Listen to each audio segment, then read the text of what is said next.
आज बनैबा बिरी बड़ा तापाई राति मु बिरी को भिजेकी रखी सकाଳେ ताको भल भाव धोईकी ग्राइंड कर देइछि। ग्राइंड करके 4-5 घंटा फर्मेट पाई छाड़ी देइथिली। तापर आमे एथिरे 4-5 चमच दे देइछे सुजी आउ 2-3 चमच दे देइछे चाउल गुंड पूरा बढ़िया से क्रिस्पी होबा पई। तापर सब जिनिस को भल भाव मिक्स कर नेइछि आउ याको भल भाव फेंटी नेइछि 5-10 मिनिट पर्यंत हाथ रे याको भल भाव फेंटी नेइछि। तापर ताको साइड कर देइछि। सेई भितरे पियाज आउ भृषंग पत्र को काटी नेइछि। जीरा मध्य किछि पकई देइछि।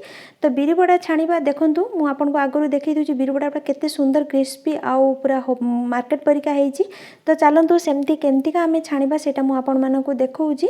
तो बिरी बड़ा जो बेटर नेइछे से याको नबा पाखरे टिके पानी रखिथिबे हाथ रे एमती देखंतु टिके पानी लगेबे। तापर बेटर टिके नेइकी मझिरे टिके होल करिवे पानी हाथ देइकी तापर उठे आनकी तेल रे छाडी देबे। तो बढ़िया से क्रिस्पी बिरी बड़ा हमर बनिकिना रेडी हो जाइछे। लो टू मीडियम फ्लेम रे छाणीबे।